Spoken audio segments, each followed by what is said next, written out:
What's up, YouTube? It's your boy TJ, and I'm back again with another banger. Today it's going down, man. Today I'm gonna be reacting to the story of young Pappy. A lot of y'all wanted me to react to this, so I know the difference between the beefs and I know the difference between the cliques. Like you got PBG and all stuff like that. All right, so I'm gonna go ahead and jump into this. Let go. Young Pappy was one of the hottest up-and-coming rappers in the early days of Chicago drill. But like many other drill rappers who were really about that life, Young Pappy got killed before his music became mainstream. Let's get into the come up and career of Young Pappy. Young Pappy grew up in the north side of Chicago and was raised mostly by a single mom with 4 brothers and 3 sisters. So his parents split when he was young, and he moved around a lot between the neighborhoods of Uptown, Edgewater, and Rogers Park. He showed an interest in music from an early age and started rapping at just 4 years old. His older brother, BU Double, also rapped and taught him how to make music. His BU Double, we did a couple of reactions to him. Salute to him, bro. Her brother, Tay Sab, also became a rapper, and he once said that as a kid, Pappy used to read the dictionary to learn new words for his raps. Damn. Pappy was a childhood nickname given to him. My brother used to do that. He used to take a dictionary out because he took his rap seriously. You know what I'm saying? He had to have, he was a real lyrical monster. So he had a dictionary, he had a Wikipedia, he had all that shit. I didn't ever look that serious into my bars, but I should have. Pappy used to read the dictionary to learn new words for his raps. Pappy was a childhood nickname given to him by his grandmother, which he continued to use once he started rapping. He started dropping tracks on YouTube and other platforms in 2007, around age 12. But as he got older, he became more influenced by his environment and got sucked into the streets. Pappy was a member of the Gangsta Disciples and claimed a set called the Insane Cutthroat Gangsters. Okay, so Pap was a GD. Insane Gangster. You did? Pappy was a member of the Gangsta Disciples and claimed a set called the Insane Cutthroat Gangsters or Pooh Bear Gang. Pooh Bear Gang was named after a respected member of the set named Pooh Bear got killed in 2012. Pooh Bear was killed on the 1800 block of Juneway Terrace. His killer was never caught, but police believe that it was a dude named Dante Simmons from a set of the GDs called Loke City.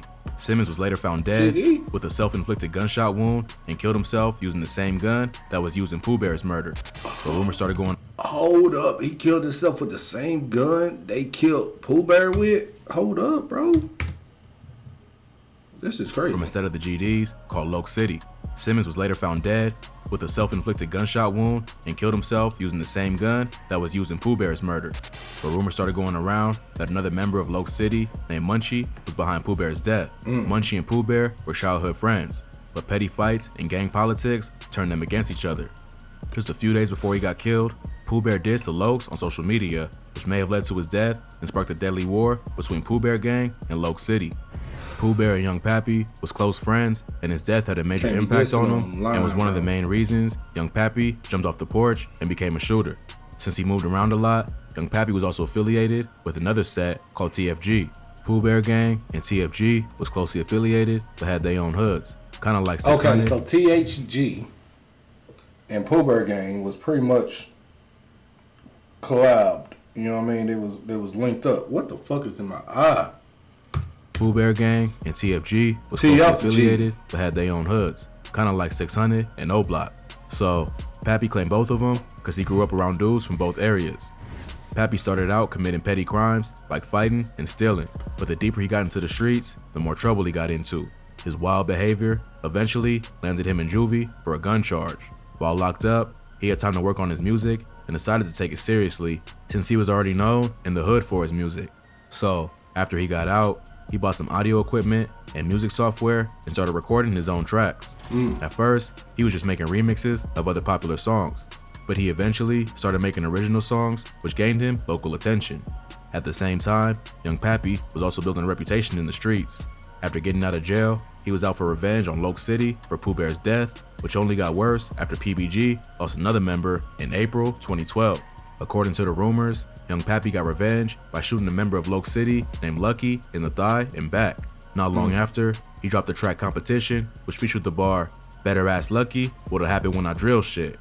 So Pappy's reputation in the streets was entering into his music career and earning him clout in the city. But it also made him a major target for Loke City, who was out for revenge after losing several members to the beef. Not long after that, Young Pappy started getting into more trouble with the law. In June 2013, he was convicted of felony unlawful use of a weapon and sentenced to 2 years of probation. He later violated that probation and ended up being sentenced to a year in prison, but he was later credited with time served and released. Even though he had a pending case hanging over his head, he continued to go hard in the streets. On July 14, 2013, young Pappy allegedly caught his first body.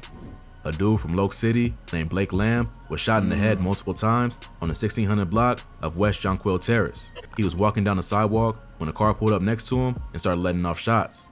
The killers then jumped out of the car, stood over the victim, and shot him a few more times before fleeing the scene. So, whoever did it definitely wanted to send a message. No one was ever arrested for Blake's murder, but it was rumored to have been committed by young Pappy and a group of other dudes from PBG. But this wasn't just the streets talking. Pappy and his crew seemed to confirm this on multiple occasions. After the shooting, he and his homies doubled back and took videos of the crime scene, which they posted to social media to taunt they ops. Plus, a few years later, Pappy released a freestyle that featured the bar, "Give you hollow tips, have your shit looking like Blake's face." So, whether or not he was actually involved, young Pappy used Blake's death to diss his ops. A few months later, young Pappy and other members from PBG and TFG allegedly shot up another rival hood called Day Day World, a set of insane GDs. Damn, Pappy's with the shit. Golly. He was a demon out here, man. Straight savage. Allegedly shot up another rival hood called Day Day World, a set of insane GDs. They was looking for a member named Lil Duke, who Pappy had a personal beef with. A few days later, one of Pappy's close homies, Two Cups, was murdered near the intersection of North Broadway and West Glen Lake. So that's why he got that song called Two Cups Avenue. The day before he got killed, Two Cups told his father that he was taking his friend, who was in a wheelchair, to the Social Security office the next morning. His pops knew he liked to help people, so he ain't think nothing of it. But he ain't know about his son's gang ties. His mother saw him eating breakfast around 9 a.m. and that was the last time she saw him. Two Cups and his friend were standing at the intersection when a light-colored van pulled up. His friend was not identified by police, but was said to be a member from TFG. A shooter then jumped out of the van and started letting off shots, killing Two Cups and critically injuring his friend. It's been rumored that the killer was Lil Duke, who was getting revenge after young Pappy shot up his hood. Two Cups and young Pappy was close, and his death hit him hard. He later named a series of mixtapes after his friend, including Two Cups, parts 1, 2, and 3. The first tape in that series became one of young Pappy's most popular projects and is now considered a drill classic. This mixtape really started to build Pappy a buzz in the city, but becoming a well-known rapper and a shooter also made him a target for ops. After the death of Two Cups, young Pappy continued to slide on Day Day World to get revenge, but members of Loke City would catch him first, almost taking his life. On February 5th, 2014, Pappy, along with other members of PBG, was on their way to a McDonald's in Rogers Park when masked gunmen shot at their whip. 4 of them got hit, including young Pappy, who was hit in the arm. One member of their group, unfortunately, ain't make it, but the other 3 survived. The shooting was rumored to be the work of Loke City in retaliation for the death of Blake Lamb. Bleep.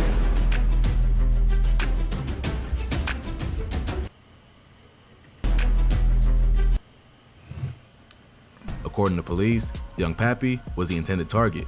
He made a quick recovery, only to land himself in jail a few weeks later. On March 26, 2014, Pappy got arrested for reckless conduct and sentenced to 90 days in jail. He spent his 19th birthday locked up and got out on June 3rd.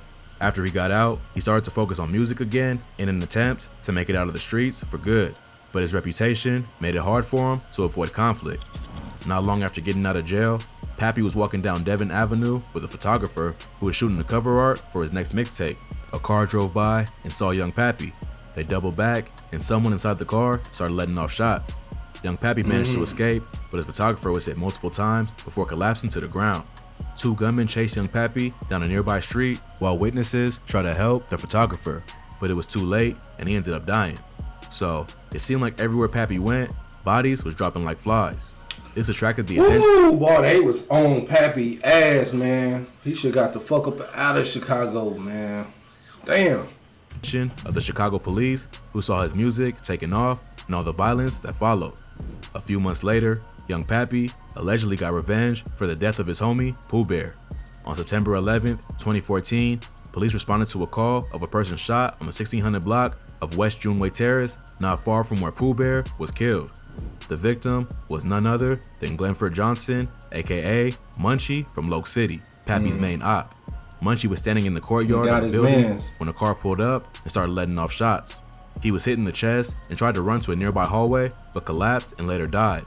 No one was ever arrested for Munchie's murder, but it's been rumored that it was committed by young Pappy and other members of PBG.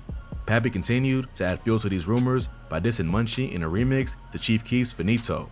He dissed Munchie on tracks and on social media, which only made him a bigger target for his ops from Loke City. By that point, Pappy was really blowing up and his videos was getting millions of views. In January 2015, Pappy got into a fight with a man outside the same McDonald's where he was shot less than a year earlier.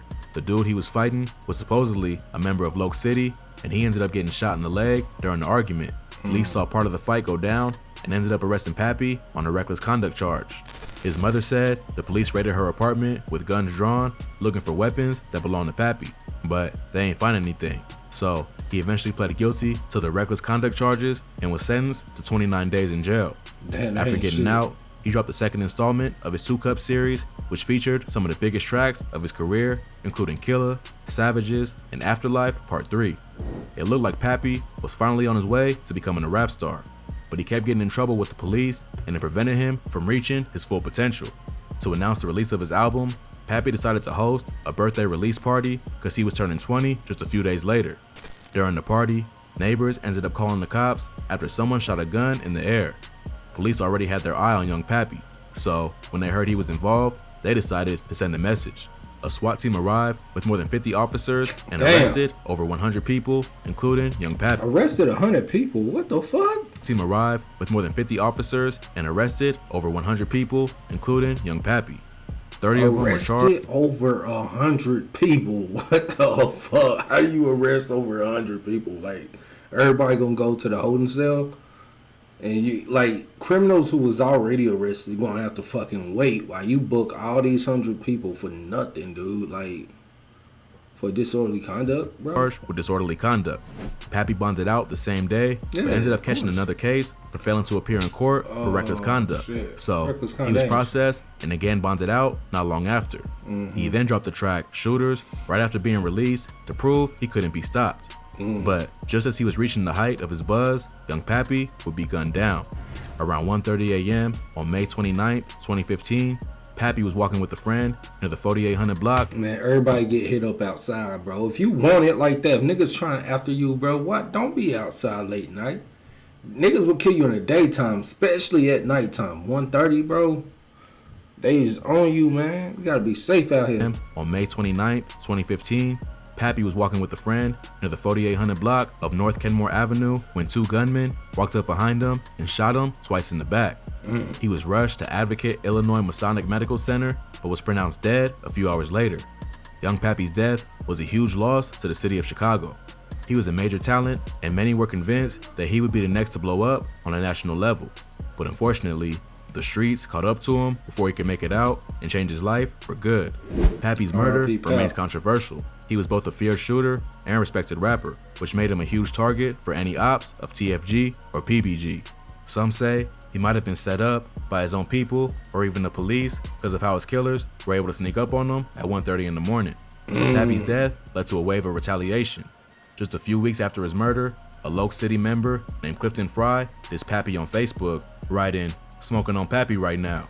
Not long after that, Fry was shot and killed broad day on the 7600 block of North Ashland Avenue. He was rushed to the hospital in critical condition and declared brain dead 2 weeks after getting shot. A PBG member named Jermel Dosey was later arrested for the murder. Since his death, young Pappy's been recognized for his unique talent and lyrical abilities. Unfortunately, he fell victim to the consequences of the street life before he gained exposure that his talent deserved. But at least he left a catalog of music that'll carry on his legacy. That was deep, y'all. Well, I understand the whole PPG, TFG thing, and his ops and shit, and it looks like Shooters was the last video he recorded before he died. Damn. I'm glad I reacted to that. This is crazy, man. Once a target's on your back, bro, niggas ain't gonna let up. Niggas is not gonna let up till their target is down. All I know is if the target's on my back, bro, I'm getting the fuck out. Bro, I'm getting the fuck away from here. It ain't just me, bro. I got my family and stuff like that, bro. I gotta get them safe. You feel me? Niggas not doing a good job. Just, you know what I mean, surviving on their own, let alone having a group of motherfucking family members. You know what I'm saying? So we gotta be safe out here in these streets, man. Don't diss no dead members. If you diss your ops, bro. Leave the dead people out of it. You feel me? Because for some reason, when you mention the dead, niggas, they'll take that super offensive. So, I mean, but that's just obvious. Like, that's nothing there. We understand why. Well, man, I'm glad I did this. This helped me out when I react to Young Pappy. You feel me? So y'all need to stay tuned. And I got the scoop. You did. But that was my reaction to the video. If you want me to do another documentary on another artist, definitely comment them down below. You feel me? And I'll get to them. You feel me? That's all I got. I'm out.